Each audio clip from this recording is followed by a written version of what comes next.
Chapter 9. The Anonymous Message. Nancy Drew sank down upon the davenport and studied the note which had just been delivered at her door. The message was brief, but its words carried an import of veiled violence which mystified and frightened her. It read, "Be warned in time. Keep away from the Turnbull house."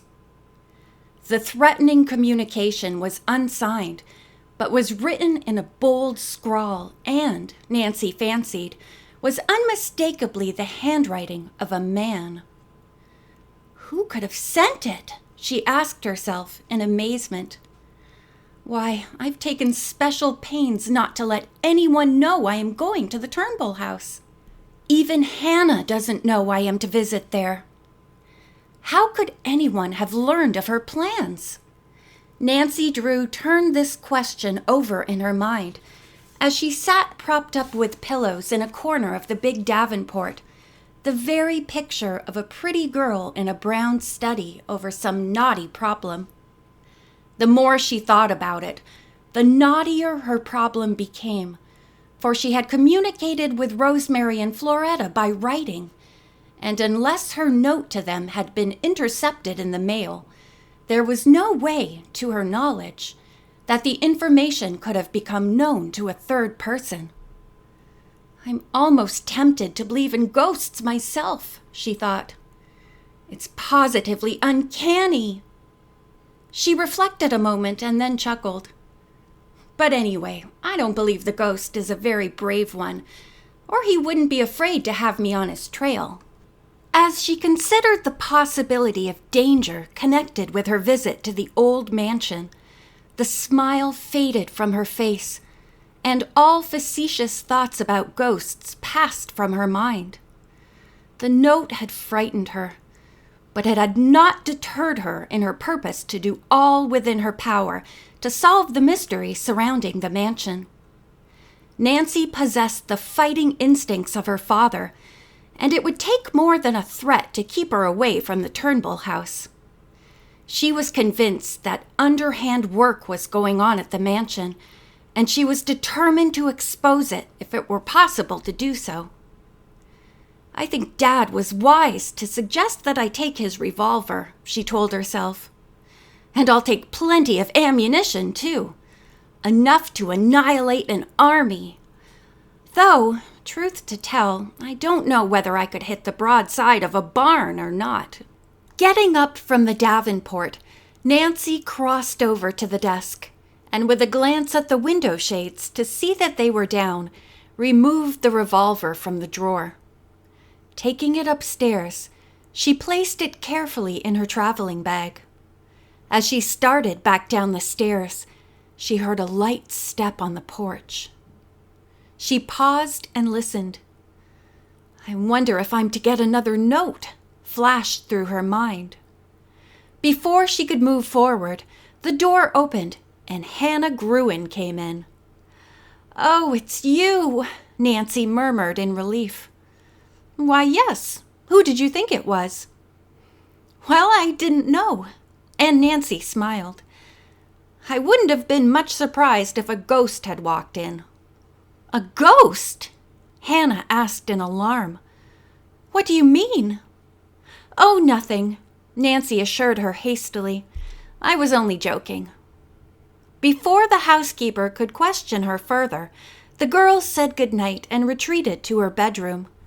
I'll not let that anonymous note disturb my sleep, she told herself resolutely as she tumbled into bed. And tomorrow I'll start for the mansion just as I planned. After she had finished her breakfast the next morning, Nancy Drew took leave of the housekeeper and, closing up the house, started off for Cliffwood in her roadster. There was not a sign of life about the old stone house as she drove up, and she began to wonder if anything had happened to Rosemary and Florette since her last visit. However, before she could lift the knocker on the front door, Rosemary greeted her. I saw you coming up the drive. Oh, you don't know how glad we are that you have come. she declared cordially. "You see, we were afraid you might change your mind. We couldn't have blamed you if you had." "I hope nothing has happened since I was here the other day," Nancy said quickly. "Oh, it's been almost unbearable.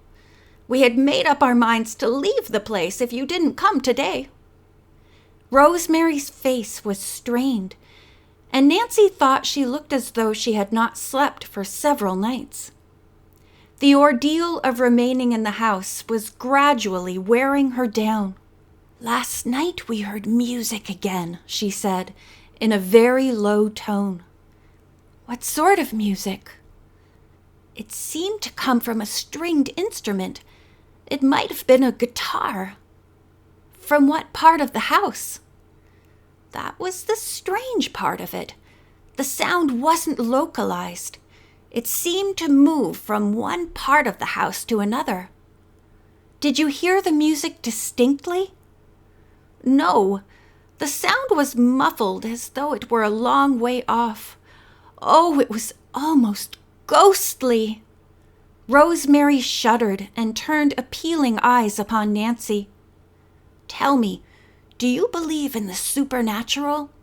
"I am almost certain your house is not haunted," Nancy returned firmly, for she saw that Rosemary's iron nerve was beginning to go back on her.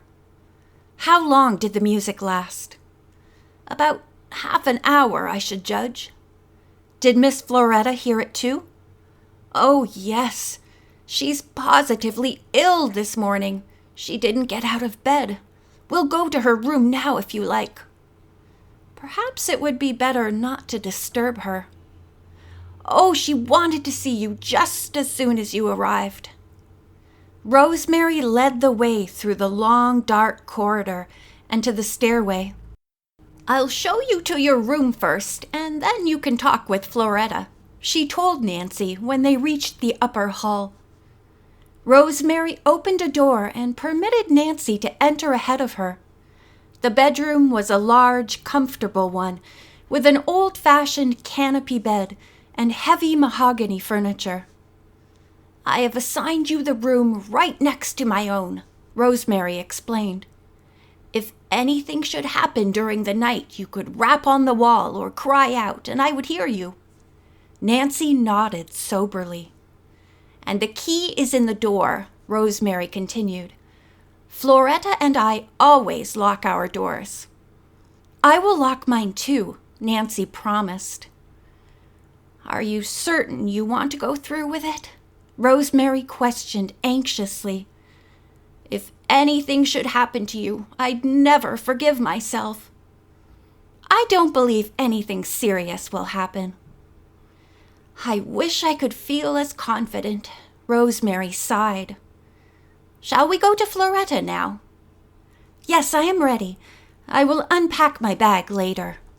Nancy followed Rosemary down the hall, and they entered the bedroom in the east wing.